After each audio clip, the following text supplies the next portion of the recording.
السلام علیکم ورحمۃ اللہ وبرکاتہ۔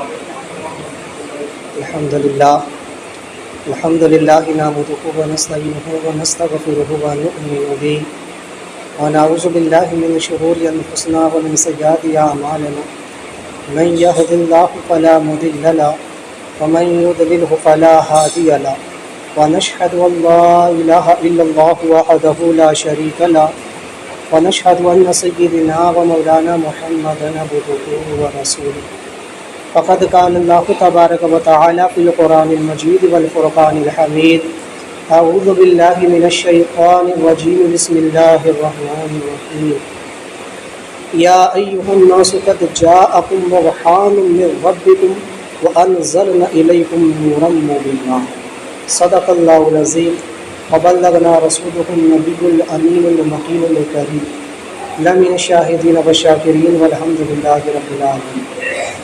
آئیے آغاز گفتگو سے قبل ہمارا مل کر انتہائی خلوص و محبت کے ساتھ امت خضرا کی جانب لگا کر حضور رحمت عالم نور مجسم خاتم النبیین شفیع المذنبین رحمت عالم سرکار محمد مصطفیٰ صلی اللہ تبارک و تعالی علیہ وسلم کی بارگاہ بے کس پناہ میں درود و سلام کا نذرانہ پیش کر کے اللہم صلی علی سیدنا و مولانا محمد معادن الجود والکرم وآلہ وصحبہ وبارک وسلم۔ ایک مرتبہ پڑھی جو اللہم صلی علی سیدنا مولانا محمد معادن الجود والکرم وآلہ وصحبہ وبارک وسلم۔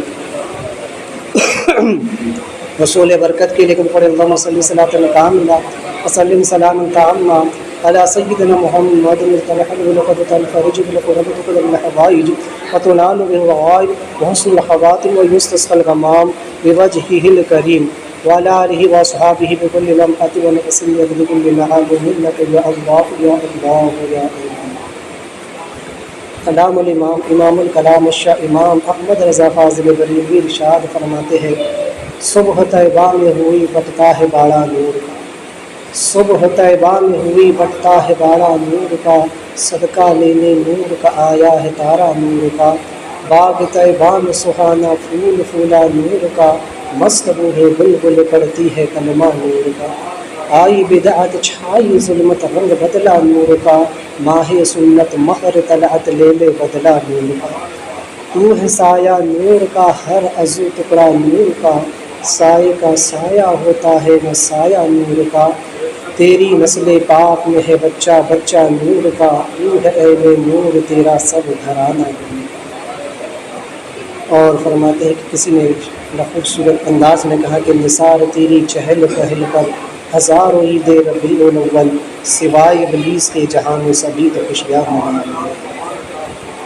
کیونکہ یہ خوشیاں منانے کا موقع ہے جس کا خود ہمیں جو ہے تو قرآن پاک نے ہمیں اس کی اجازت دی ہے۔ اللہ تعالیٰ ارشاد فرماتا ہے یا ایھا الناس قد جاءکم برہان من ربکم وانزلنا الیکم نورا مبینا۔ اے لوگو، بے شک تمہارے پاس تمہارے رب کی طرف سے کھلی ہوئی دلیل آئی اور ہم نے تمہارے پاس روشن نور اتارا۔ اس آیت کریمہ میں رسول پاک صلی اللہ علیہ وسلم کی جو شان بیان کی گئی ہے، حضور نبی پاک علیہ السلام کے میلاد کا جو ذکر کیا گیا ہے، تو انشاءاللہ وہ میں آپ کے سامنے اختصار کے ساتھ رکھوں۔ یہاں چار چیزیں قابل غور ہے، چار کلمے اس آیت کریمہ میں بڑے خاص ہیں۔ سب سے پہلے یا ایھا الناس یعنی اے لوگو، دوسرا ہے قد جاءکم تمہارے پاس آئے، تیسرا برہان یعنی کہ دلیل، اور چوتھا نورم مبینہ یعنی روشن نور۔ چونکہ ظاہر ہے کہ جب بھی قرآن مجید یا ایھا الذین آمنوا کہتا ہے تو اس سے مراد صرف اور صرف ایمان والے مراد ہیں۔ قرآن نے مختلف مقامات پر الگ الگ لوگوں سے خطاب بھی فرمایا، کبھی مجملاً خطاب فرمایا تو کبھی کسی کو جو ہے تو اللہ تعالیٰ نے عام خطاب کے ساتھ یاد کرا۔ جیسے کہ اگر صرف ایمان والوں سے خطاب کرنا ہوا تو فرمایا یا ایھا الذین آمنوا اقیموا الصلاۃ وآتوا الزکاۃ، اے ایمان والو نماز قائم کرو اور زکوٰۃ۔ اگر اللہ کافروں سے مخاطب ہوا تو فرمایا قل یا ایھا الکافرون، اب محبوب آپ کہہ دیجئے کہ اے کافر۔ اگر اللہ تعالیٰ مشرکوں کو پکارنا چاہے تو یا ایھا المشرکون بھی کہا گیا، تو غرض کے منافقوں کے لیے بھی آئے، اللہ نے منافقوں کو بھی متنبع فرمایا یا ایھا المنافقون اذا جاءک المنافقون قالوا نشهد انک رسول اللہ۔ تو غرض کے قرآن پاک میں ہر ایک کو اس کی صفت کے ساتھ بھی پکارا گیا، ایمان والوں کو ایمان کی صفت کے ساتھ، کافروں کو ان کے کفر کی صفت کے ساتھ، مشرکوں کو ان کے شرک کی صفت کے ساتھ، منافقوں کو ان کی صفت نفاق کے ساتھ اللہ نے پکارا۔ لیکن بحیثیت انسان ہونے کے، بحیثیت ابن آدم ہونے کے، آدم علیہ السلام کی تمام اولاد، چاہے وہ کافر ہو، مشرک ہو، مومن ہو، مرتد ہو، منافق ہو، اللہ نے سب کو اگر پکارنا چاہا تو فرمایا یا ایھا الناس، اے لوگ۔ اس میں تمام لوگ شامل ہو گئے، اس میں مومن بھی آ گئے، کافر بھی آ گئے، مشرک بھی آ گئے، مرتد بھی آ گئے، بددین بھی آ گئے، سب آ گئے۔ رب کا یہ خطاب سب سے ہے، کسی اب خاص سے نہیں ہے، بلکہ عام طور پر اللہ نے فرمایا یا ایھا الناس، اے لوگوں۔ تو چونکہ یہاں پر ہوتا ہے نا کہ جب کسی خاص کو مخاطب کرنا ہوتا ہے، یہ انسان جب کسی سے مخاطب ہوتا ہے تو وہ اسی کو پکارتا ہے، اسی سے جو ہے تو وہ بات کرتا ہے۔ جیسے کہ مثال کے طور پر اگر کوئی استاد ہے تو وہ کس کو پکارے گا؟ اپنے شاگردوں کو کہ اے میرے شاگرد، اے میرے طالب علم۔ اگر کوئی ڈاکٹر ہے وہ اپنے مریضوں سے کہے گا اے میرے مریضوں، اے میرے پیشنٹوں، ہے نا، جو جس سے مخاطب ہوگا۔ اسی طرح سے جو ہے تو آپ دیکھیں کہ ہر کوئی جس سے مخاطب ہوتا ہے، اگر باپ اپنی اولاد سے مخاطب ہے تو وہ کہے گا اے میرے بیٹے۔ تو جو انسان جس سے مخاطب ہوگا، اسے جس سے بات کرنی ہوگی وہ اس سے کہے گا۔ ایک امام اپنے مقتدیوں سے کہے گا اے میرے مقتدیوں، ہے نا، ایک نبی اپنی قوم سے کہے گا اے میری قوم، اے میرے امتیوں۔ تو جو جس سے مخاطب ہوتا ہے وہ اس کو پکارتا ہے، اس کو آواز دیتا ہے، اسے متنبہ کرتا ہے۔ یہاں پر اللہ تبارک و تعالی نے چونکہ تمام لوگوں کو پکارا ہے، چونکہ اس آیت کریمہ میں حضور نبی پاک صلی اللہ تعالی علیہ وسلم کی میلاد پاک کا اعلان ہونے جا رہا ہے، رسول پاک علیہ الصلوۃ والتسلیم کی تشریف آوری کا ذکر ہونے جا رہا ہے۔ تو اللہ تعالیٰ نے تمام انسانوں کو یہاں پر پکارا، تمام لوگوں کو یہاں پر پکارا، چونکہ آپ کی ولادت پاک سارے جہان کے انسانوں کے لیے مفید ہے۔ حضور کی ولادت صرف کسی ایک خاص قوم کے لیے نہیں ہے، حضور کی تشریف آوری صرف اور صرف مسلمانوں ہی کے لیے بھی نہیں ہے، بلکہ تمام انسانوں کے لیے۔ رب نے تو فرمایا وَمَا أَرْسَلْنَاكَ إِلَّا رَحْمَةً لِّلْعَالَمِينَ، اور محبوب ہم نے آپ کو سارے عالموں کے لیے رحمت بنا کر کے بھیجا۔ تو سرکار کی تشریف آوری تمام کے لیے ہے، سبھی کے لیے حضور تشریف لائے ہیں، اور حضور سے سبھی فیض پاتے ہیں۔ بس اتنا ہے کہ جو ایمان والے ہیں وہ زیادہ فیض پاتے ہیں، کیونکہ وہ حضور پر ایمان لائے ہیں، وہ حضور کی امت اجابت ہے۔ ایک چیز سمجھ لے کہ امت کی دو قسمیں ہیں، امت اجابت اور امت دعوت۔ امت اجابت وہ ہے کہ جو کلمہ پڑھ کر حضور پر ایمان لے آئے، اور امت دعوت وہ ہے کہ جنہوں نے کلمہ نہیں پڑھا یا کلمہ پڑھ کر بھی کفر کرتے، جیسے وہابی، دیوبندی وغیرہ جتنے باطل اور گستاخ فرقے ہیں، یہ امت دعوت ہی میں ان کا شمار ہو جاتا ہے، تاکہ ان تک صحیح طور پر دین کی دعوت، صحیح عقیدہ ان تک پہنچایا جائے۔ اور حضور علیہ السلام کے بعد اب یہ کام ان کے نائبین، ان کے وارثین، ان کے علماء کا ہے، تو وہ اپنا فریضہ بہرحال انجام بھی دے رہے ہیں۔ تو کسی خاص جماعت کو نہیں پکارا، بلکہ یا ایھا الناس کہہ کر اللہ نے تمام لوگوں کو پکارا۔ اور یہ ندا حضور کی نبوت عامہ کی دلیل ہے، حضور کی نبوت عامہ کی دلیل، یعنی حضور کی جو نبوت ہے وہ بالکل عام ہے۔ دیگر انبیاء کی نبوت خاص تھی، حضور کی نبوت عام ہے، اس لیے کہ دیگر انبیاء علیہ السلام کسی نہ کسی خاص قوم کی طرف مبعوث ہوتے تھے، کسی نہ کسی خاص علاقے میں مبعوث ہوتے تھے، کسی خاص گھرانے یا خاندان کی طرف آتے تھے، ان کا اپنا ایک دائرہ کار ہوتا تھا، اس سے آگے وہ نہیں جاتے تھے، ان کی شریعت انہی کے بس ماننے والوں کے درمیان رہتی تھی۔ ایک وقت میں زمین پر کئی نبی موجود ہوتے تھے، فلاں علاقے کے الگ نبی ہوتے تو دوسرے علاقے کے کوئی اور نبی ہوتے، ان کی امت کوئی اور ہوتی، ان کی امت کوئی اور ہوتی، تو لہٰذا وہ خاص علاقوں میں آتے تھے، خاص قوموں کی طرف آتے تھے۔ لیکن رسول پاک صلی اللہ علیہ وسلم کو اللہ نے ساری کائنات کی طرف رسول بنا کر کے بھیجا۔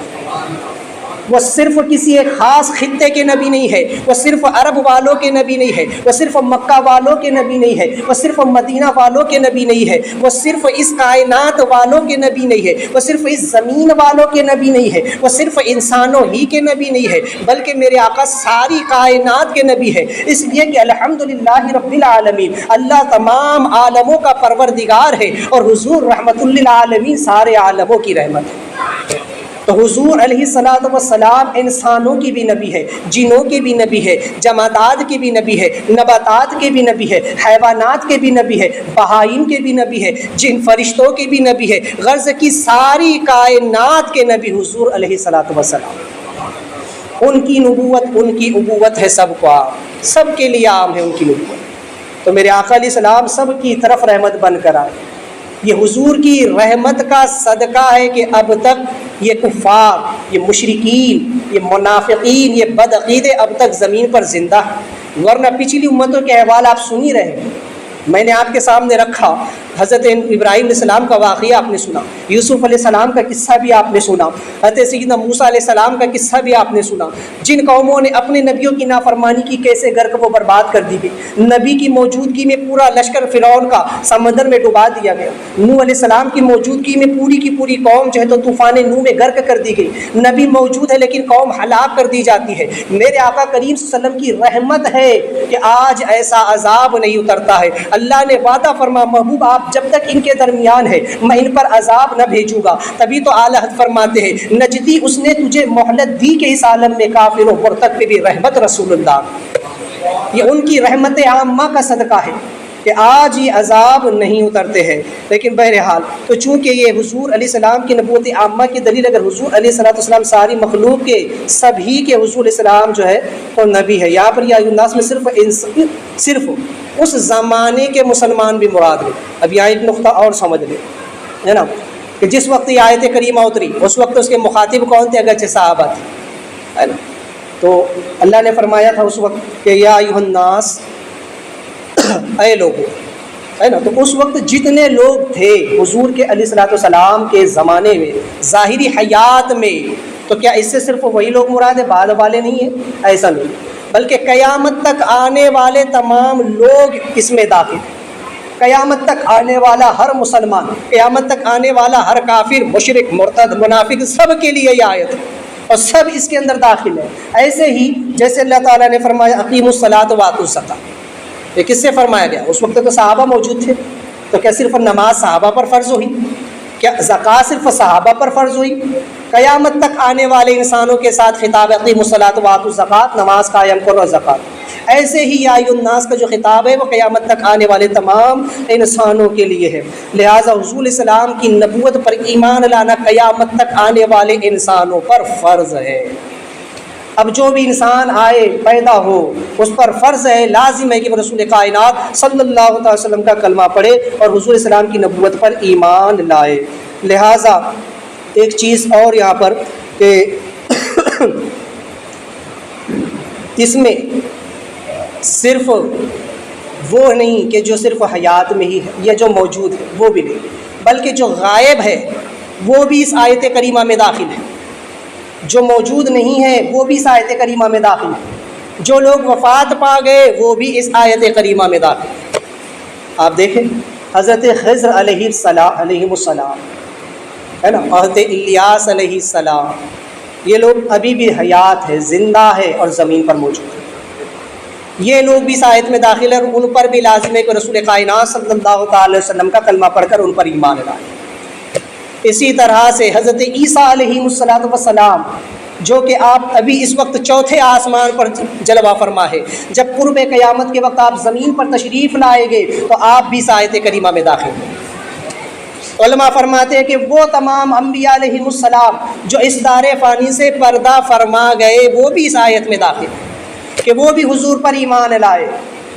اور پھر یہ بات صرف یہیں تک نہیں بلکہ آیت کریمہ بھی اس کو ثابت کرتی ہے۔ تیسرے پارے میں اللہ تعالیٰ نے جو میثاق انبیاء کا ذکر فرمایا، تیسرے پارے کی اخیر میں اللہ تعالیٰ نے تمام نبیوں سے جو عہد لیا کہ میں اگر تمہیں نبوت دوں اور تمہیں کتاب دوں اور تمہیں زمین پر مبعوث کروں اور عین تمہاری موجودگی میں میرا رسول تشریف لے آئے، میرا نبی آ جائے، تو تم سب ان پر ایمان لانا اور ان کی مدد کرنا۔ کہو کیا تم اقرار کرتے ہو؟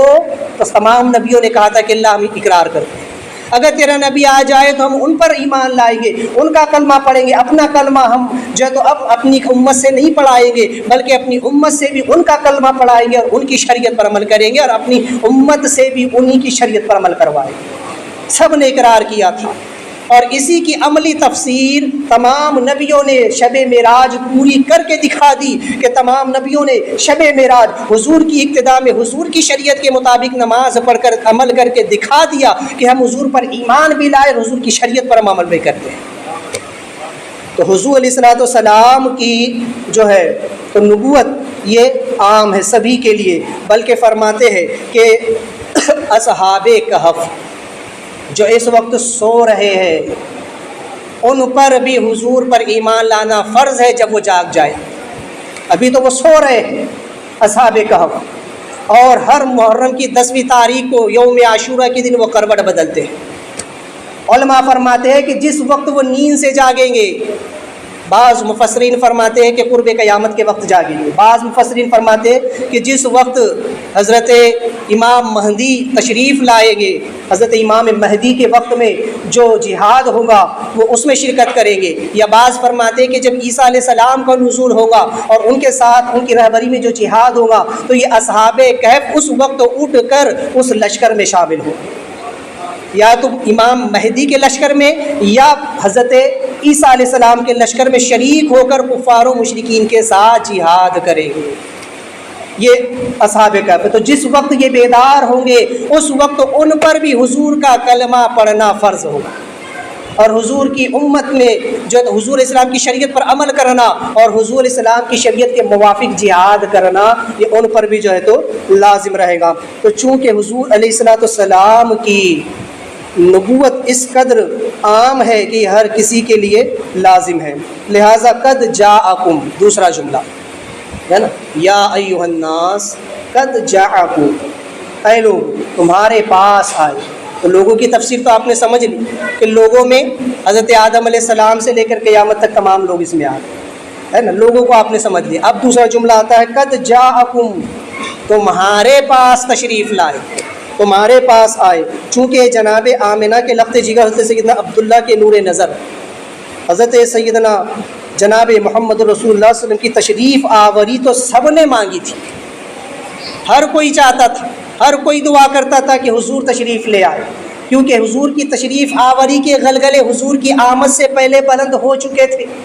آدم علیہ السلام سے لے کر کے عیسیٰ علیہ السلام تک تمام نبی اپنی اپنی امتوں کو کہہ چکے تھے کہ وہ نبی تشریف لانے والے ہیں، وہ نبی آنے والے ہیں، بلکہ قرآن مقدس میں 28ویں پارے میں سورہ صافات کے اندر جو ہے تو حضرت سیدنا عیسیٰ علیہ السلام کے کلمات واضح لفظوں میں موجود ہے، اسمہ احمد من بعدہ، میرے بعد جو رسول آئیں گے ان کا نام محمد ہے۔ انہوں نے واضح لفظوں میں نام بھی بتا دیا تھا۔ تو چونکہ ہر کوئی یہ کہتا رہا کہ حضور آئیں گے، حضور آئیں گے، ہر نبی اپنی اپنی امت کو حضور کی آنے کی، حضور کی تشریف آوری کے گیت سناتے رہے، ان کا میلاد مناتے رہے، لہٰذا حضور کی تشریف آوری کے لیے ہر کوئی بے قرار تھا، ہر کوئی جو اس کا حضور السلام پر کو دیکھنے کے لیے، ان پر ایمان لانے کے لیے بے قرار تھا۔ اور چونکہ جو اس وقت کے بڑے بڑے نجومی تھے انہوں نے بھی خبر دے دی تھی کہ اب حضور علیہ السلام کی ولادت کا ستارہ طلوع ہو چکا ہے، بہت جلد حضور تشریف لائے گے۔ اس وقت جو بڑے بڑے عیسائی راہب تھے جو برسوں سے کلیسا کے اندر محو عبادت تھے، انہوں نے بھی اپنی عبادتوں کو موقوف کیا اور یہ خبر دی کہ اب اس نبی آخر الزمان کے آنے کا وقت قریب ہو چکا ہے، وہ رسول تشریف لانے والے ہیں۔ حضرت سیدنا صدیق اکبر کے ساتھ جو واقعہ ہوا ہے وہ بھی میں بیان کر چکا ہوں۔ تو چونکہ حضور کی تشریف آوری کی ساری علامتیں بیان کر کر دی گئی کہ یہ آخری رسول ہوں گے، ان کا سراپا کیسا ہوگا، سر سے لے کے پیر تک ایک ایک چیز خط و خال کو تورات میں،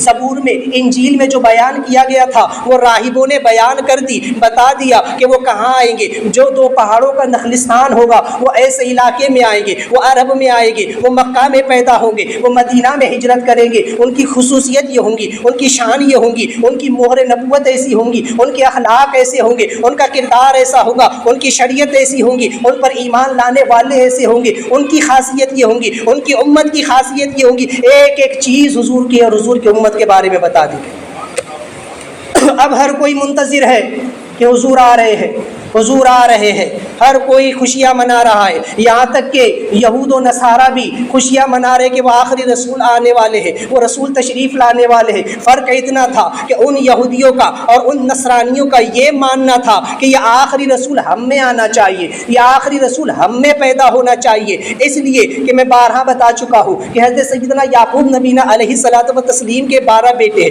حضرت سیدنا ابراہیم علیہ السلام جن کے 2 بیٹے حضرت سیدنا اسماعیل علیہ السلام اور سیدنا اسحاق علیہ السلام ہے، اسحاق علیہ السلام کے بیٹے یعقوب علیہ السلام ہے، اور یعقوب علیہ السلام کے بیٹے یوسف علیہ السلام ہے، یعقوب علیہ السلام کے 12 بیٹے، 12 بیٹوں سے 12 قبیلے، اور انہی سے بنی اسرائیل بنی ہے۔ تو چونکہ یہ ان سب کا نسب ابراہیم علیہ السلام تک پہنچتا ہے، اسحاق علیہ السلام سے ہوتے ہوئے، اور اسحاق علیہ السلام کے جو ہے تو ابراہیم علیہ السلام کے بیٹے ہیں، اور ابراہیم علیہ السلام کے دوسرے بیٹے اسماعیل علیہ السلام ہے۔ تو ان یہودیوں اور نصرانیوں کا یہ ماننا تھا کہ یہ جو آخری رسول آ رہے ہیں وہ اسحاق علیہ السلام کی اولاد میں آنا چاہیے، وہ اسحاق علیہ السلام کی صلب سے آنا چاہیے، اسماعیل علیہ السلام کی صلب سے نہیں ہونا چاہیے، ورنہ نبوت جو ہے تو اور طرف چلی جائے گی۔ جو اب تک بنی اسرائیل میں نبیوں کا سلسلہ چلا رہا، جو نبیوں کا سلسلہ اور جو نبیوں کی کثرت، انبیاء علیہ السلام کی کثرت بنی اسرائیل میں رہی ہے، وہ اگر کبھی آخری رسول ہم میں نہیں آئے تو یہ جو سب سے بڑی فضیلت ہے یہ بنی اسرائیل سے چلی جائے گی،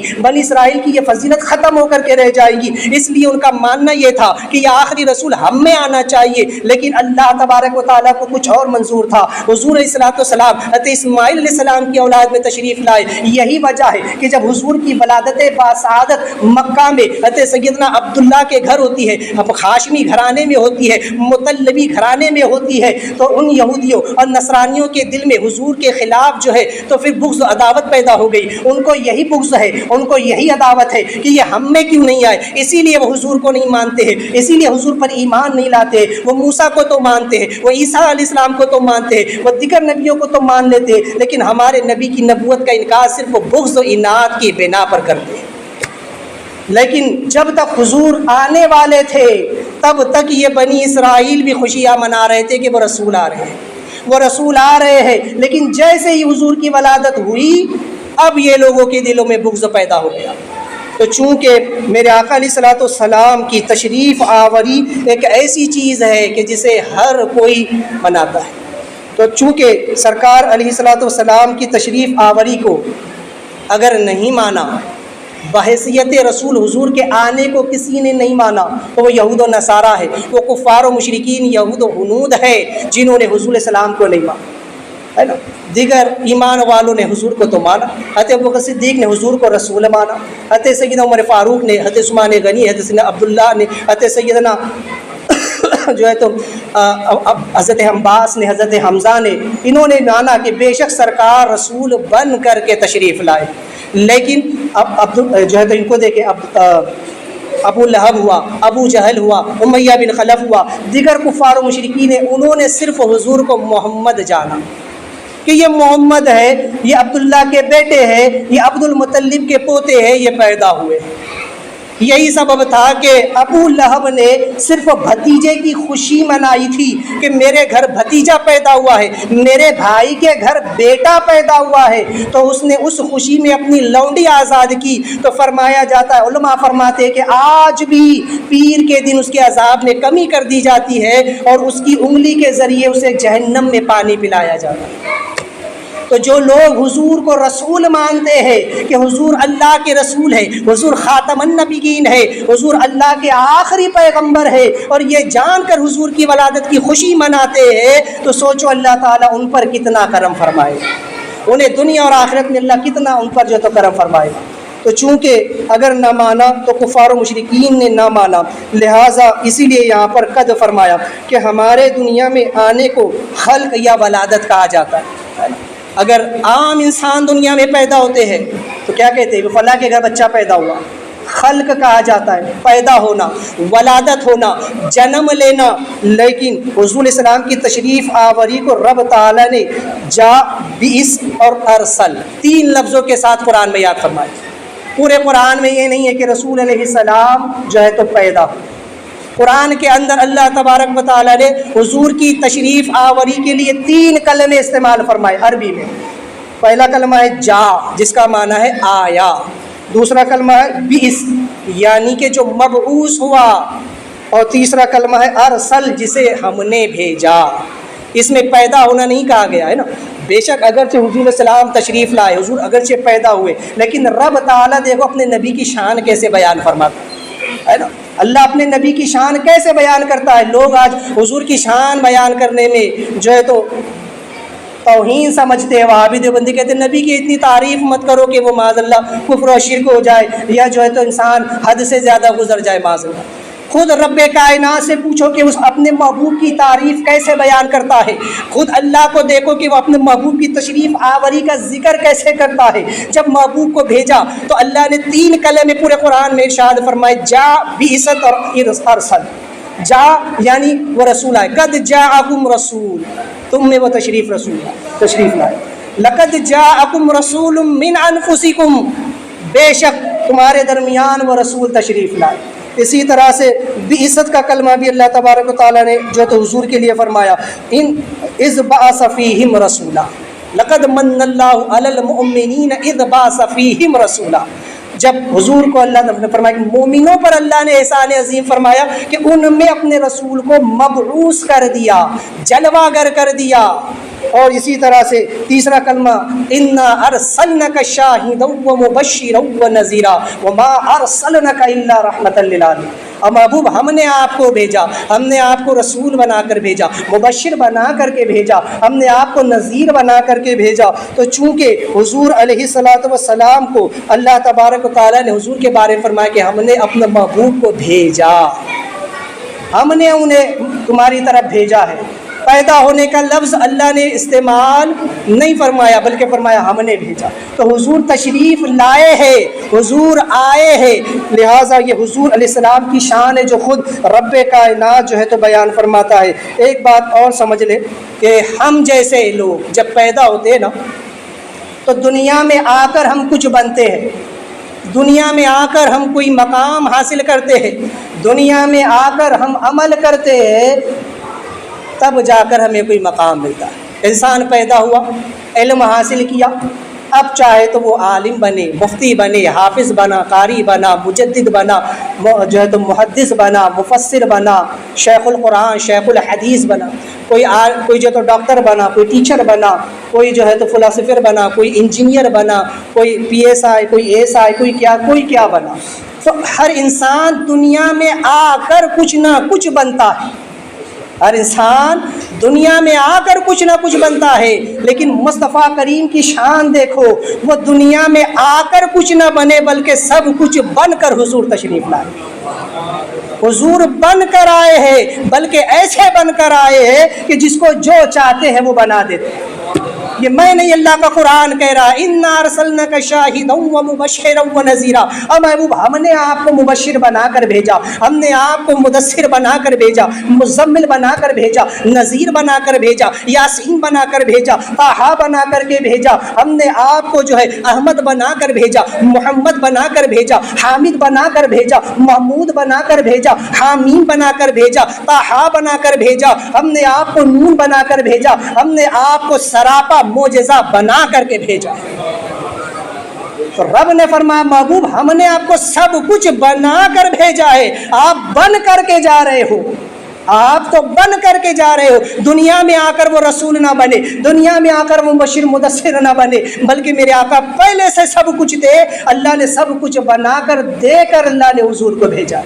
میں ایک مثال اگر آپ کو دوں تو ایک اسکول میں آپ چلے جائیے، کالج وہی ہے، عمارت وہی ہے، کلاس روم وہی ہے، بچے بھی بیٹھے ہیں، استاد بھی ہے، سبھی اس کے اندر ہے، لیکن فرق دیکھ لیں کہ شاگرد جو ہے، اس طالب علم جو ہے، اسٹوڈنٹس جو ہے، وہ تو سیکھنے کے لیے آئے ہیں، لیکن استاد سکھانے کے لیے آیا۔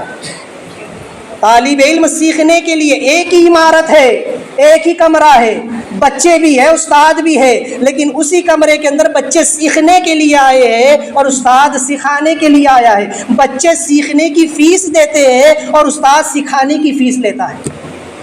تو یہ دنیا ایک اسکول ہے اور یہاں پر ہم سیکھنے کے لیے آئے ہیں۔ یہاں میں پیدا اس لیے کیا گیا، ولو اللہ نے فرمایا الذی خلق الموت والحیات لیبلوکم ایکم احسن عملا وہو العزیز الغفور۔ ہم نے زندگی موت کو پیدا اس لیے کیا ہے کہ تمہارا امتحان لے، تمہیں دنیا میں بھیجا اس لیے کہ تمہارا امتحان ہو، تمہاری آزمائش ہو کہ تم کتنا نیک عمل کرتے ہو۔ پھر قیامت کے دن اللہ بخشنے والا مہربان ہے، جو نیک عمل لے کر کے آئیں گے ہم بخش دیں گے، ہم اسے جو ہے تو اس کے ساتھ ویسا معاملہ کریں گے، جو گناہگار ہوگا اس کے ساتھ ویسا معاملہ ہوگا۔ تو چونکہ یہ دنیا دار العمل ہے، یہاں ہم سیکھنے کے لیے آئے ہیں اور انبیاء ہمیں سکھانے کے لیے آئے ہیں۔ یہاں ہم جیسا عمل کریں گے کل قیامت میں ہم حساب دیں گے، لیکن انبیاء اپنے رب سے حساب لیں گے، تو یہ فرق ہوگا۔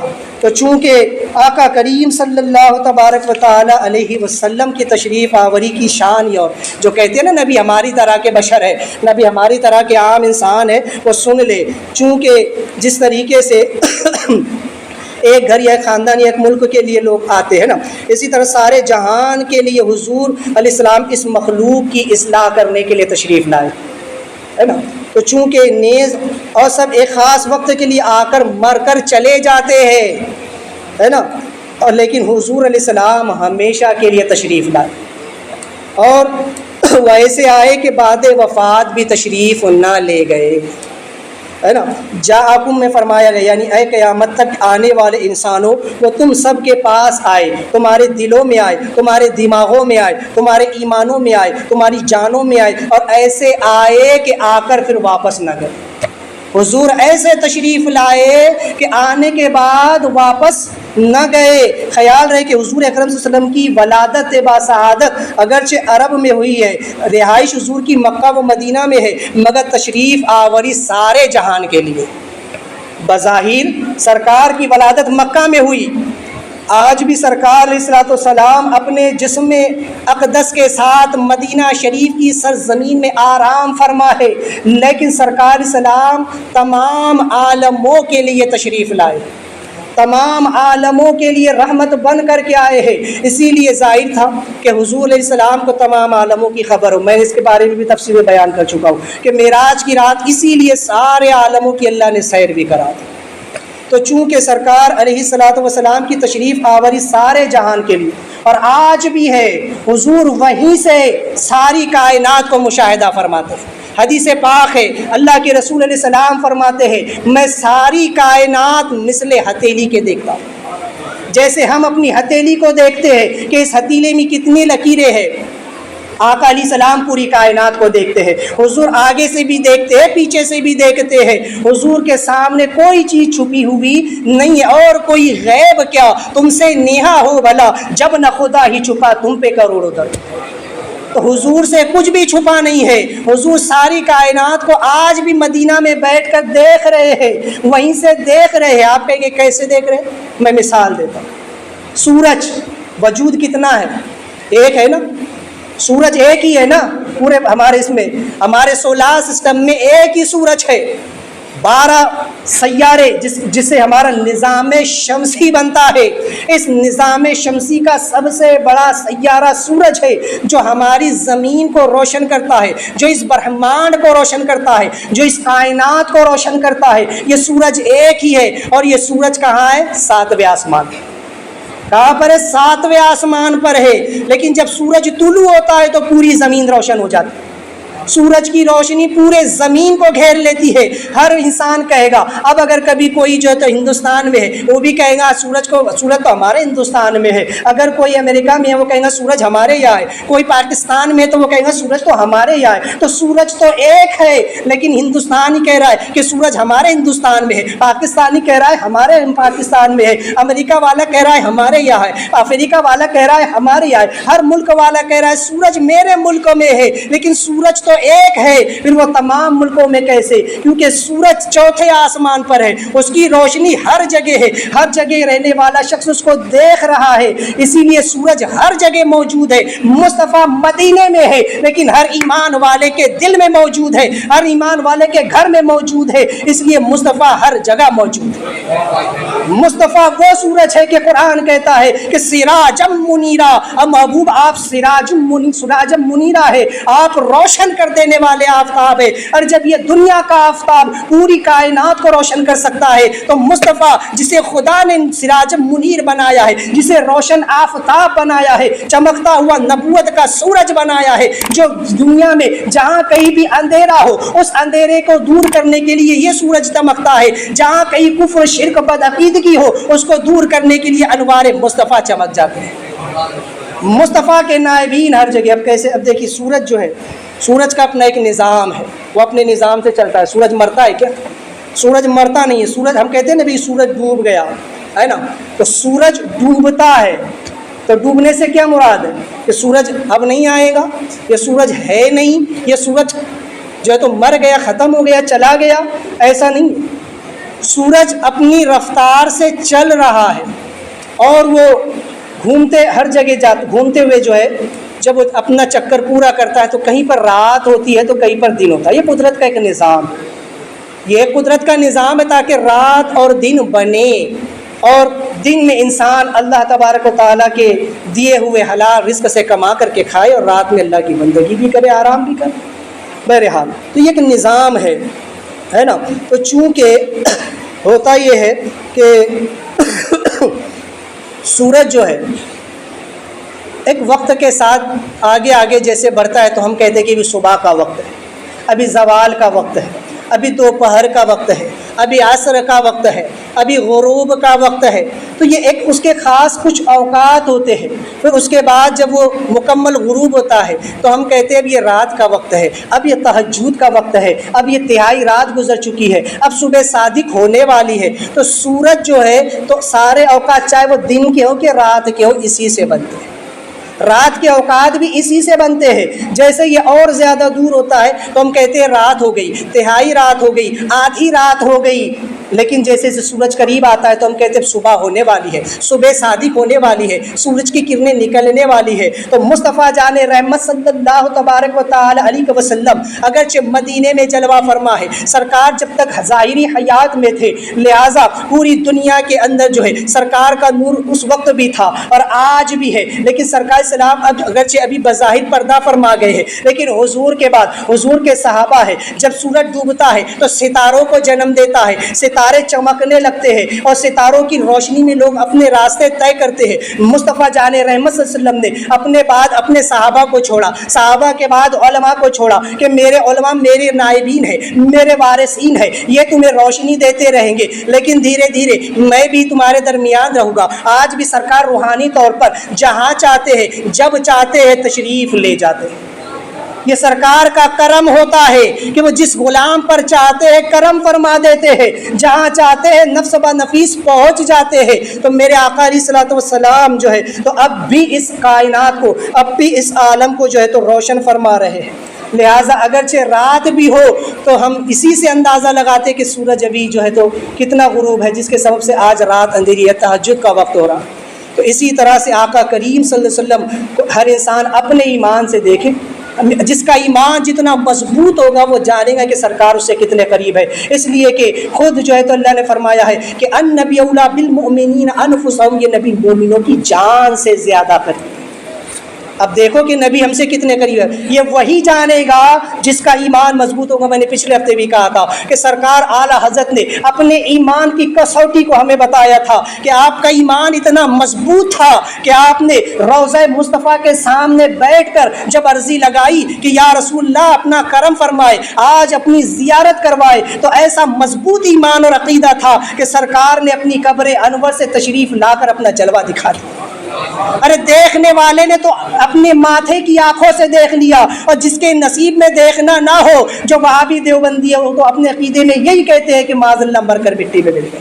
جن کو حضور نظر نہیں آتے ہیں، حضور دکھتے نہیں ہیں، وہ ایسے ہی عقیدے رکھتے ہیں، لیکن جو اپنے ماتھے کی آنکھوں سے دیکھ لے، وہ پکار کے کہتا ہے تو زندہ ہے واللہ، تو زندہ ہے واللہ، میرے چشم عالم سے چھپ جانے والا۔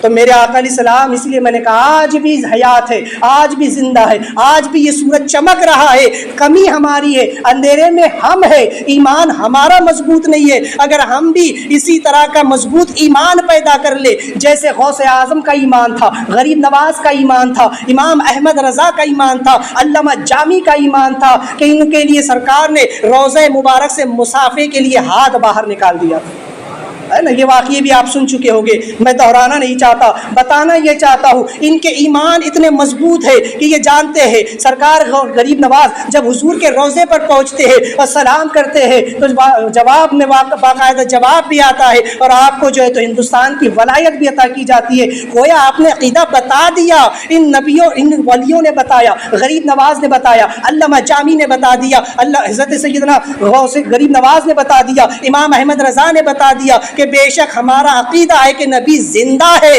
وہ سلام بھی سنتے ہیں، جواب بھی دیتے ہیں، کلام بھی کرتے ہیں، اور جس کو جو چاہتے ہیں مقام و مرتبہ بھی عطا کر دیتے ہیں۔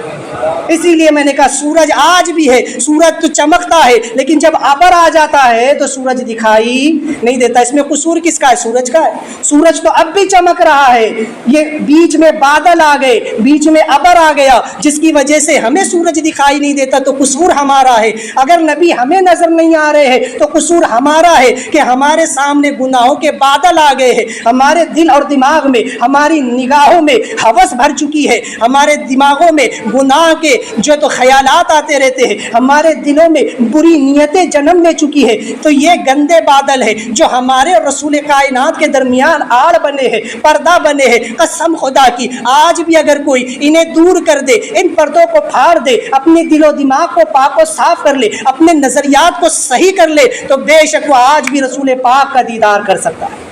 یہ سورج آج بھی چمک رہا ہے، کمی ہماری ہے، اس لیے ضرورت ہے کہ ہم اپنے آپ کو پاک کریں، اپنے آپ کو ہم صاف کریں، تو بے شک ہم حضور کو دیکھ پائیں گے۔ لہٰذا مر جانا یہ تو ہمارے لیے، مر کر ہم چلے جاتے ہیں، نبی کے لیے مر جانا کا لفظ نہیں ہے معاذ اللہ۔ حضور علیہ السلام تو وفات پاتے ہیں مگر جاتے نہیں ہیں۔ وہ صرف مرنا ایک حساب سے ہے، چونکہ انبیاء کو بھی اجل آنی ہے، مگر ایسی کہ فقط آنی ہے، اسی آن کے بعد ان کی حیات پھر مثل وہی سابق جسمانی ہے۔ تو چونکہ ہمارے لیے ہے کہ مر جانا، ہم کہتے ہیں نا فلاں مر گیا۔ اب مر گیا کا سمجھتے ہیں آپ، وقت نہیں ہے لیکن میں تھوڑا سا بتا دیتا ہوں۔ مر گیا یہ دو لفظ ہے، ایک ہے مر اور دوسرا ہے گیا۔ اگر کسی انسان کی موت ہو جائے تو ہم کیا کہتے ہیں؟ فلاں مر گیا، ہے نا۔ انتقال بھی کہتے ہیں لیکن ایک عام زبان میں، ہے نا، فلاں مر گیا۔ میں کہتا ہوں ابھی وہ مرا ہے، گیا نہیں۔ لاشا اس کا آپ کے گھر میں پڑا ہوا ہے، اس کی لاش آپ کے گھر میں پڑی ہے، وہ بھی مرا ہے، آپ کے گھر سے گیا نہیں۔ جب اس کا جنازہ اٹھ جائے اور جب وہ قبر میں چلا جائے تب آپ کہیں گے گیا، میرے گھر سے جنازہ چلا گیا، فلاں شخص میرے گھر کا مر گیا، مر کر قبر میں چلا گیا۔ لیکن جب تک وہ مر کے آپ کے گھر میں پڑا ہے وہ ابھی مرا ہے، گیا نہیں۔ سمجھے اس چیز کو۔ آقا علیہ الصلوۃ والسلام کے لیے اگر غور کرے تو سرکار صلی اللہ تبارک و تعالی وسلم اگرچہ وفات پائے ہیں لیکن سرکار آج بھی ہم نے جلوہ فرما ہے، آج بھی حضور ہمارے درمیان موجود ہے، حضور آج بھی جلوہ فرما ہے، کیونکہ رب کائنات کا وعدہ ہے کہ محبوب جب تک آپ ان لوگوں کے درمیان ہے میں اس قوم پر عذاب نہیں بھیجوں گا۔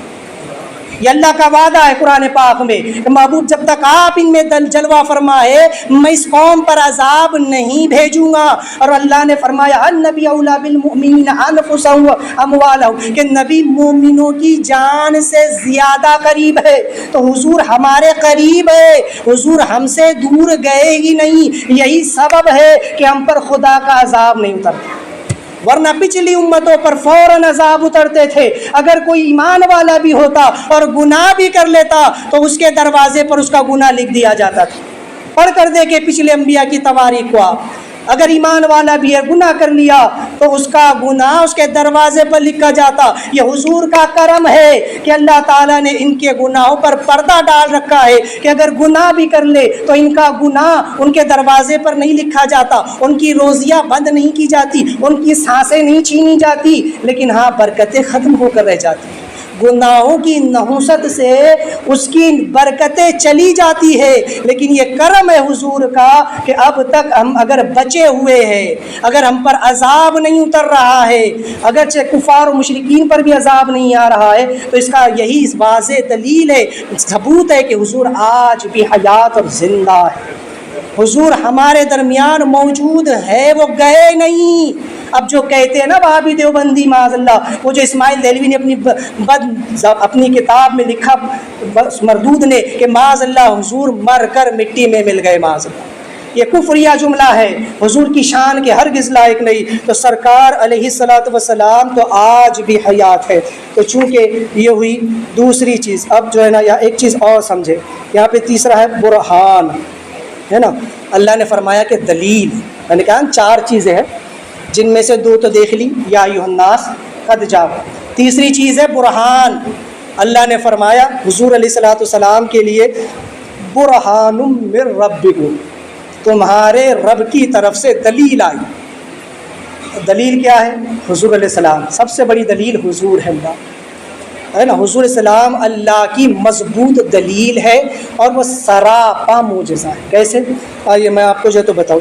کیونکہ دلیل وہ ہوتی ہے جو دعوے پر پیش کی جاتی ہے. اگر کوئی انسان دعویٰ کرے تو وہ دلیل دے, کیونکہ جو انسان جس بات کا دعویٰ کرتا ہے دلیل اس کے ذمے ہوتی ہے.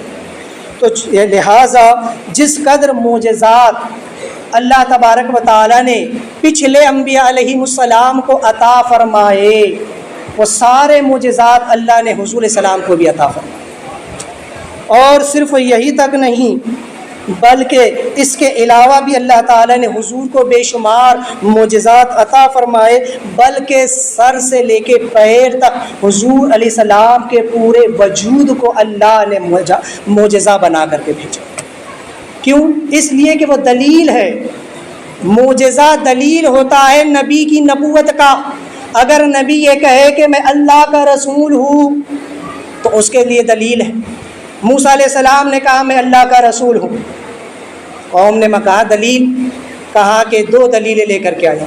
پہلا میرا عصا ہے, اگر اسے زمین پر رکھتا ہوں تو یہ اژدھا بن جاتا ہے. اور دوسرا معجزہ یہ ہے کہ اگر ہاتھ کو اپنے گریبان میں ڈال کر نکالتا ہوں تو یہ سورج کی طرح چمکتا ہے. حضرت سیدنا عیسیٰ علیہ السلام نے کہا کہ لوگوں میں اللہ کا رسول ہو. کہا دلیل یہ ہے کہ تم لوگ جو کھاتے ہو تمہارے گھروں میں چھپا کر کے جو رکھ دیتے ہو, میں تمہیں اس کی خبر دیتا ہوں. تم نے کل کیا کھایا اور کیا اٹھا کر رکھا ہے, کہاں چھپا کر رکھا ہے, وہ سب تمہیں بتاتا ہوں. میں کوڑیوں کو شفا دیتا ہوں, اگر کسی کوڑی کے بدن پر ہاتھ پھیر دوں اللہ اسے شفا دے دیتا ہے. میں اگر کسی مردے سے کہہ دوں قم بإذن اللہ, اللہ اسے زندہ, اللہ کے حکم سے کھڑا ہو جا, وہ زندہ ہو جاتا ہے. میں ہاتھوں سے مٹی کے پرندے بنا کر ان میں پھونک مارتا ہوں تو اللہ کے حکم سے وہ زندہ ہو جاتے ہیں. اللہ نے مجھ کو معجزہ عطا فرمایا. تو معجزہ نبی کی نبوت کا دلیل, نبی کی نبوت کی دلیل ہوتا ہے.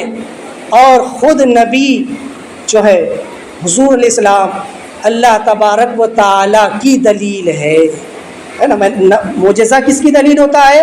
وہ نبی کی نبوت کی دلیل ہوتا ہے کہ جو یہ کہے کہ میں نبی ہوں اور اس سے دلیل مانگی جائے تو وہ معجزہ پیش کرتے ہے نا. اب حضور علیہ السلام کے بارے میں اللہ کہہ رہا یہ میری دلیل ہے, کیونکہ رب نے اعلان کیا ہے, دعویٰ رب نے کیا ہے. رب کا دعویٰ کیا ہے؟ میں تمہارا رب ہوں. رب نے تمام لوگوں کو, جب تمام روحوں کو جمع کیا تھا تو پوچھا تھا قالوا بل, اللہ نے کہا تھا الست بربکم, کیا میں تمہارا رب نہیں ہوں, کیا میں تمہارا پروردگار نہیں ہوں؟ تو سب نے کہا تھا قالوا بلا, بے شک تو ہی ہمارا رب. اب دنیا میں آ کر کوئی بھولا ہے، کوئی یاد بھی رکھا ہے، بہرحال تو رب کا یہ دعویٰ ہے کہ میں رب ہوں، الحمدللہ رب العالمین، تمام تعریفیں اس اللہ کے لیے جو سارے جہانوں کا پروردگار ہے۔ تو انسان ہے وہ بھی تو دلیل مانگ لے، رب سے بھی لوگ دلیل مانگ لیتے ہیں۔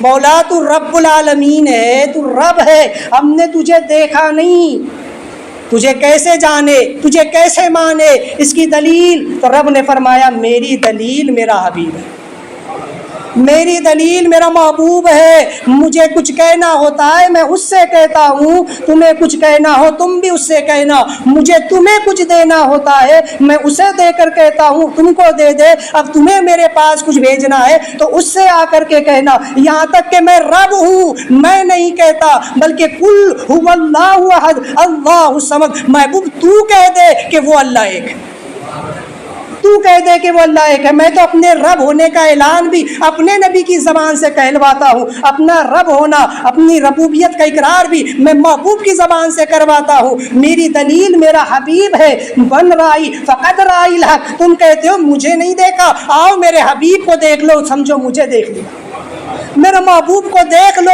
سمجھو مجھے دیکھ لیا۔ لہٰذا کیونکہ شب معراج میرے حبیب نے مجھے دیکھا، میں نے حبیب کو دیکھا، اے حبیب تو مجھے دیکھ میں تجھے دیکھوں، کہ دیکھنے کا مزہ آج کی رات ہے۔ محبوب مجھے دیکھ کر کے جا، تیری آنکھوں میں موسیٰ مجھے دیکھے گا، تیرے ہی چہرے میں لوگ مجھے دیکھیں گے۔ اب محبوب جس نے تجھے دیکھا اس نے مجھے دیکھا، جس نے تجھے دیکھا اس نے حق دیکھا، تبھی تو فرمایا قل ان کنتم تحبون اللہ فاتبعونی یحببکم اللہ، کہ اے لوگو، اب محبوب فرما دے کہ اے لوگو اگر اللہ سے محبت کرنا چاہتے ہو تو پہلے مجھ سے محبت کرو، پہلے میری اتباع کرو، پہلے میری بارگاہ میں آ جاؤ، پہلے مجھے مان لو، پھر خدا کو ماننا، پھر خدا بھی تمہیں مان لے گا۔ تم اگر مجھے نہ مانو گے تو خدا بھی تمہیں نہ مانے گا۔ اگر خدا کو منانا ہے تو پہلے مصطفیٰ کو منانا پڑے گا، کوئی مصطفیٰ کو منائے بغیر خدا تک جانا چاہے تو رب تعالیٰ ایسی توحید کو رد کر دیتا ہے، کیونکہ خدا نے بتا دیا کہ میری دلیل میرا حبیب ہے۔ اب حضور سر سے لے کے پیر تک معجزہ، اب جسے آزمانا ہو وہ آزما کر دیکھ لے کہ میرے حبیب کو دیکھ لے۔ میرے حبیب کا میں آپ کے سامنے چند معجزات رکھ دیتا ہوں، ہے نا۔ سرکار علیہ السلام کے منہ مبارک، سرکار کے بعد ہے نا، دیکھ حضرت موسیٰ علیہ السلام ایک ہاتھ معجزہ دیا گیا ہے نا، بس کیا کہ ہاتھ میں آسا ہوتا، وہ لکڑی ہوتی اور وہ ازدا بن جاتا، ہاتھ کو گریبان میں ڈال کے نکالتے تو وہ سورج بن جاتا۔ عیسیٰ علیہ السلام جانوروں میں پھونک مارتے وہ زندہ ہوتے، کوڑیوں کو شفا یاب دیتے۔ غرض کے چند یعنی انبیاء کو مخصوص معجزات ملے، لیکن میں نے کہا کہ حضور کا پورا سراپا معجزہ ہے۔ سرکار علیہ الصلوۃ والتسلیم کے بال مبارک، حضور علیہ الصلوۃ والتسلیم کے منہ مبارک، اگر کبھی ان منہ مبارک کو خالد بن ولید اپنی ٹوپی میں رکھ لے تو ہر جنگ میں فتح یاب ہو جاتی۔ اسی طرح سے آپ دیکھیں ہر کل کا بادشاہ جس کے سر میں ہمیشہ سے درد رہتا تھا، کوئی اس کا علاج نہ کر سکا، لیکن جب اس نے حضور علیہ السلام کا منہ مبارک، حضور کا بال شریف اپنی پگڑی میں باندھ کر رکھا تو اس کا درد سر چلا گیا، ہمیشہ کے لیے چلا گیا۔ یہی منہ مبارک شریف ہے کہ صحابہ اکرام اس کا غسالہ شریف بیماروں کو پلاتے تھے۔ یہ صحابہ کا عقیدہ ہے، یہ صحابہ کی میں بات کر رہا ہوں، کسی وہابی کی نہیں، یہ صحابی کی بات ہے کہ وہ حضور کے منہ مبارک کو دھو کر کسی بیمار کو پلا دیتے تو بیمار شفا یاب ہو جاتا۔ سیدہ عائشہ کے پاس کوئی آتا، سیدہ ام سلمہ کے پاس کوئی آتا تو وہ حضور کے منہ مبارک کو پانی میں ڈبا کر نکال دیتی اور وہ پانی مریض کو پلا دیتی، اسے شفا ہو جایا کرتی۔ یہ حضور علیہ السلام کے معجزات ہے کہ حضرت سیدنا حضرت امیر معاویہ رضی اللہ تبارک و تعالی عنہ کہتے ہیں کہ اے لوگو، جب میرا وصال ہو جائے تو حضور کے ناخون شریف اور حضور کے بال شریف میری قبر میں، میرے سر پر، میرے جو تو آنکھوں پر، میرے لبوں پر اور میرے سینے پر رکھ دینا کہ ان کی برکت سے اللہ قبر کی منزل کو آسان کر دے گا۔ یہ کس کا عقیدہ ہے؟ صحابی رسول خاتم وہی امت کے ماموں حضرت سیدنا امیر معاویہ رضی اللہ تبارک و تعالی کا عقیدہ ہے کہ جالوں میں جال پڑ گئے، للہ وقت ہے مشکل کشائی گر آپ کے ناخن کر۔ تو یہ حضور علیہ الصلوۃ والسلام کے ناخن شریف ہے، وہ مبارک آنکھ کہ جس کا معجزہ یہ ہے کہ جس پر پڑ جاتی ہے اس کی کائنات کو بدل دیتے ہیں، جس سے کچھ بھی چھپا ہوا نہیں ہے، آج تک کسی نے رب کو نہ دیکھا، یہ وہ مبارک آنکھیں ہیں جو رب کو دیکھ کر کے آ رہی ہے، یہ وہ آنکھیں جو پوری کائنات کو دیکھتی ہے، یہ وہ آنکھیں۔ مصطفیٰ کہتے ہیں لوگوں جب میں نماز میں ہوتا ہوں تو گمان نہ کرنا کہ میں تمہیں نہ دیکھ رہا ہوں، جیسے میں آگے دیکھتا ہوں میں پیچھے بھی دیکھتا ہوں، میں پیچھے آخری صف میں رہنے والے مقتدی کو بھی دیکھتا ہوں، اس کا رکوع کیسا ہے، اس کا خشوع کیسا ہے۔ رکوع تو سمجھ میں آتا ہے کہ نماز کے ایک رکن کا نام ہے، لیکن خشوع دل کی کیفیت کا نام ہے۔ مصطفیٰ کہنا یہ چاہتے ہیں کہ میں تمہاری نماز بھی اور تمہاری نیت بھی دیکھتا رہتا ہوں۔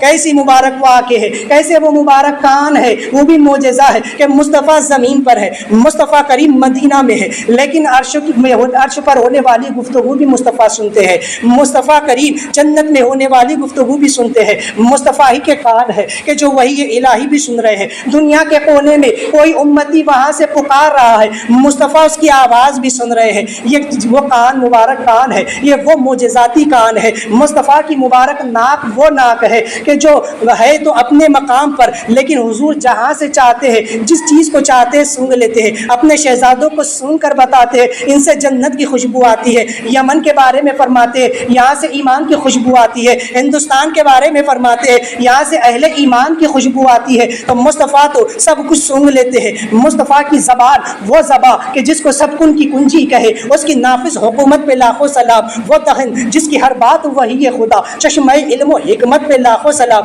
جو بات کہی دی مصطفیٰ نے وہ حرف آخر ہے، وہ ایسی ہے کہ قیامت آ سکتی ہے، آسمان پھٹ سکتا ہے، زمین پھٹ سکتی ہے، لیکن مصطفیٰ کا فرمان نہیں بدل سکتا۔ یہ معجزہ ہے مصطفیٰ کی زبان کا، معجزہ ہے مصطفیٰ کے لعاب دہن کا کہ اگر وہ عبداللہ حضرت جابر بن عبداللہ کی ہانڈی میں پڑ جائے تو جو ہے تو 1 کلو گوشت اور 4 سیر گیہوں کا آٹا، اس میں اتنی برکت آ جائے کہ 1000 لوگ اس کو کھا لیتے، لیکن پھر بھی اس میں کمی نہیں آتی۔ ہانڈی میں شوربہ اتنا ہی ہے اور اب بھی آٹا اتنا ہی ہے جتنا گوندنے کے لیے لیا گیا ہے۔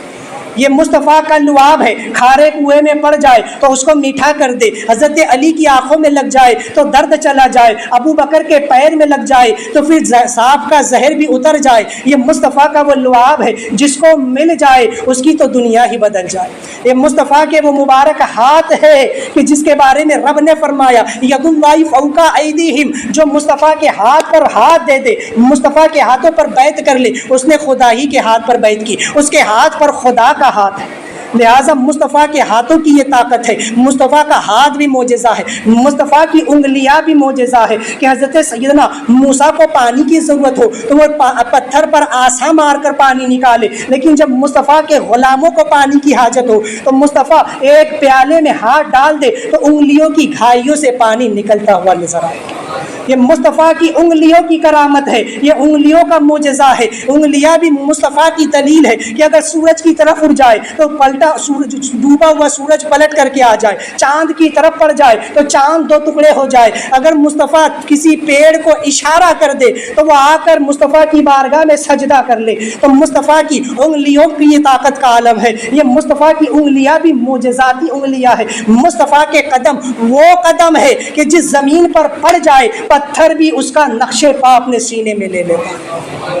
یہ وہ مبارک قدم ہے کہ جو معنی لین عرش الہی پر بھی پہنچے ہیں، لامکان تک پہنچے ہیں۔ ارے انسان ذرا سا چلے تو چل کر تھک جائے، مصطفیٰ شب معراج 27 سال تک کا فاصلہ طے کرتے ہیں، فرماتے ہیں کہ جب میں حجابات کو طے کر رہا تھا تو ایک ایک پردہ 500 سال کا راستہ تھا اور میں اسے ایک ایک قدم میں طے کر لیا کرتا تھا۔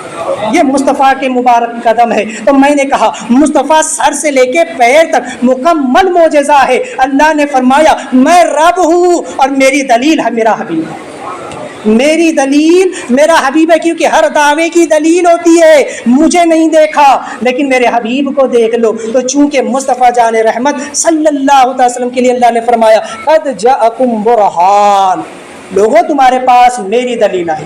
تم کہتے ہو نا کہ خدا کو نہیں دیکھا، مصطفیٰ کو دیکھنا، یہ میری دلیل ہے، یہ سب سے بڑی مضبوط دلیل ہے میری۔ لہٰذا چونکہ حضور علیہ الصلوۃ والسلام اللہ تبارک و تعالیٰ کی ایسی زبردست دلیل ہے کہ حضور کا پسینہ مبارکہ وہ بھی معجزہ، جس سے گلاب کی خوشبو محسوس ہو. حضور کے فضلہ شریف وہ بھی معجزہ کہ امت کے حق میں وہ بھی پاک. بہرحال اب آخری چیز یہاں پر جو ہے ایک چیز یہ بھی بتا دوں کہ انسان کو دنیا میں آنے کے بعد یا تو اس کا نام رکھا جاتا ہے، اس کو خطاب و القابات ملتے ہیں، ہے نا. خطاب جو ہے تو قوم دیتی ہے، القاب دیتی ہے، اور حکومت کی طرف سے خطاب ملتے ہیں اور قوم لقب دیتی ہے اور ماں باپ نام رکھتے ہیں، ہے نا. یہی ہوتا ہے نا کہ بھی بچہ پیدا ہوا تو 7ویں دن ماں باپ اس کا نام رکھتے ہیں. اگر کوئی اچھا کارنامہ کرے تو قوم کے لوگ اسے القابات سے نوازتے ہیں، اور کوئی بڑا کام اچھا ہی کارنامہ انجام دے تو حکومتی سطح پر اس کو خطاب بھی دیا جاتا ہے. لیکن آؤ مصطفیٰ کی بارگاہ میں، کسی دنیا دار نے مصطفیٰ کا نہ نام رکھا، نہ خطاب دیا، نہ القاب دیا، بلکہ مصطفیٰ جان رحمت صلی اللہ تبارک و تعالی علیہ وسلم کی پیدائش سے بھی پہلے اللہ نے آپ کا نام محمد رکھا. حضور کی پیدائش سے پہلے اللہ نے آپ کا نام رکھا، اور آپ کے خطابات بھی، آپ کے القابات بھی سب رب نے عطا فرمائے. کسی دنیا دار نے آپ کو کوئی خطاب نہیں، کسی نے آج تک آپ کو، حضور کو کوئی خطاب نہیں دیا، بلکہ اللہ نے ہمیں سکھایا کہ مصطفیٰ سے بات کرنی ہے تو کیسی کرو، مصطفیٰ سے خطاب کرنا ہے تو کیسے کرو، مصطفیٰ کو پکارنا ہے تو کیسے پکارو. انہیں آپس میں ایسے نہ پکارو جیسے ایک دوسرے کو پکارتے ہو. انہیں بڑا بھائی کہہ کر مت پکارو، اپنی طرح کا بشر کہہ کر مت پکارو، کمتر و ناچیز کہہ کر مت پکارو، ذلیل و حقیر مت سمجھو، بلکہ مصطفیٰ کو اگر پکارنا ہے تو یا ایھا المزمل کہہ کر پکارو، یا ایھا المدثر کہہ کر پکارو، یاسین کہہ کر پکارو، طٰہٰ کہہ کر پکارو، احمد و محمد کہہ کر کے پکارو. انہیں پکارنا ہے تو قرآن نے جو الفاظ دیے ہیں ان کے ساتھ پکارو، یا رسول اللہ کہہ کر کے پکارو. تو یہ تعلیم ہمیں قرآن نے دی. تبھی تو حالت نے کہا کہ سرور کہوں کہ مالک و مولا کہوں تجھے، باغ خلیل کا غل زیبا کہوں تجھے، حرما نصیب ہو تجھے امید گے کہوں، جانے مراد و کانے تمنا کہوں تجھے. یا رسول اللہ مجرم اپنے عفو کا ساما کروں شاہ، یعنی شفیع روز جزا کا کہوں تجھے. تو لہٰذا اور اخیر میں کہتے ہیں لیکن رضا نے ختم سخن اس پہ کر دیا، خالق کا بندہ خلق کا آقا کہوں تجھے. تو غرض کہ حضور کو اچھے ناموں کے ساتھ جو ہے تو پکارا جائے، جیسا کہ یہ کیونکہ حضور علیہ الصلوۃ والتسلیم کا جو نام ہے وہ خود رب تعالیٰ نے رکھا ہے. ایسا نام محمد سب سے زیادہ تعریف کے لائق، تعریف کیا گیا، بے عیب، جس میں کوئی عیب نہ ہو، جس میں کوئی خامی نہ ہو، کوئی کمی نہ ہو، اس کا نام ہے محمد. محمد کے معنی بے عیب ہے. آج لوگ حضور میں عیب نکالتے ہیں، نبی کو غیب کی خبر نہیں، نبی کو دیوار کے پیچھے کی خبر نہیں، نبی یہ نہیں جانتے، نبی وہ نہیں جانتے، نبی کو یہ نہیں معلوم، نبی کو وہ نہیں معلوم، نبی یہ نہیں کر سکتے، نبی وہ نہیں کر سکتے. یہ عیب ہے، یہ عیب ہے. اعلیٰ فرماتے وہ کمال حسن حضور ہے کہ غمان نقص جہاں نہیں، یہی پھول خار سے دور ہے، یہی شمع ہے کہ دھواں نہیں.